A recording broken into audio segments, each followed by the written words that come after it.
Gagawa ka na yung corner. At ito naman yung aking tudor.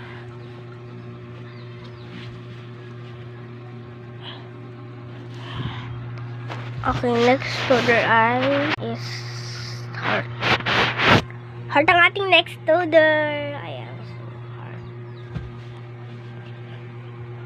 Ayan, so heart lang talaga siya. Something next tudor is mukha. And ang ating next tudor is ganito.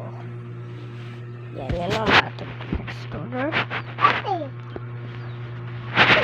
Woo! Tapos na tayo. Yan ang aking drawing. Tapos ganun. Tapos ganun. Tapos ganun. Ganun.